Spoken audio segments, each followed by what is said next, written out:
రాబోయే పార్లమెంట్ ఎన్నికల్లో తనను ఎంపీగా గెలిపిస్తే కేంద్రంలో ఏ ప్రభుత్వం అధికారంలో ఉన్నా పార్లమెంట్లో కొట్లాడి కరీంనగర్కు స్కిల్ డెవలప్మెంట్ సెంటర్ తీసుకొస్తానని కరీంనగర్ బీఆర్ఎస్ ఎంపీ అభ్యర్థి బోయినపల్లి వినోద్ కుమార్ అన్నారు. చొప్పదండి నియోజకవర్గంలోని బోయినపల్లి మండల కేంద్రంలో రోడ్ షో కార్యక్రమంలో పాల్గొన్నారు. ఈ సందర్భంగా మహిళలు బతుకమ్మలతో బోనాలతో స్వాగతం పలకగా ఒగ్గు కళాకారుల విన్యాసాలతో అంబేద్కర్ కాలనీ నుండి బస్టాండ్ వద్దకు రోడ్ షో నిర్వహించారు. అనంతరం అంబేద్కర్ విగ్రహానికి పూలమాలలు వేశారు. ఈ సందర్భంగా బోయినపల్లి వినోద్ కుమార్ మాట్లాడుతూ 5 ఏళ్లలో బండి సంజయ్ ప్రజలకు ఒరగబెట్టింది ఏమీ లేదని, మత రాజకీయాలు చేస్తూ బండి సంజయ్ ప్రజల మధ్య చిచ్చు పెడుతున్నారని ఆరోపించారు.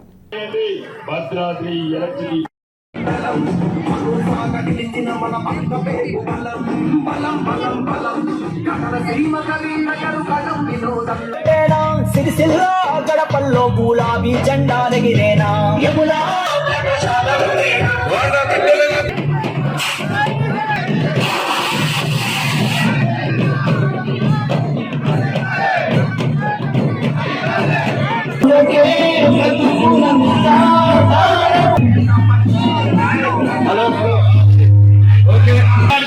సందర్భంలో అశేషంగా అన్నా మేము ఉన్నామన్నా ఈసారి నిన్నే గెలిపించుకుంటామన్నా పెద్ద ఎత్తున తరలి వచ్చినటువంటి మా అక్క చెల్లెళ్ళు అన్నదమ్ములు అందరికీ కూడా శిరస్సు వంచి ధన్యవాదాలు తెలియజేస్తా ఉన్నాం.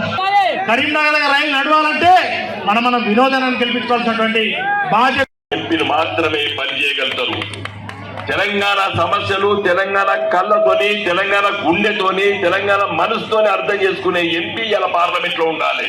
కాబట్టి దయచేసి మిత్రులారా, ఊరున తిరగండి, ప్రతి ఓటర్ని కలవండి, మరి కారు గుర్తుపై ఓటేసి మీ వినోదాలను గెలిపించాలని చెప్పి ప్రార్థిస్తూ సెలవు తీసుకుంటున్నా.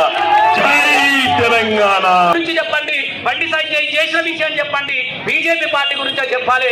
దయచేసి నేను ఒకటే కోరుకుంటా ఉన్నా, ఇలా మా రవిశంకర్ అన్న లేడు, నేను లేను, మేము ఎమ్మెల్యేలు ఓడిపోయిన పర్వతన్న కారు గుర్తుగా వేసి తెలంగాణ పునర్మాణంలో తెలంగాణ పడి లేచిన తెలంగాణ బలమెంగా ఉంటుందో చూపించాల్సిందిగా మీ అందరినీ కోరుకుంటూ మళ్ళొక్కసారి పేరు పేరున వందనాలు. జై తెలంగాణ.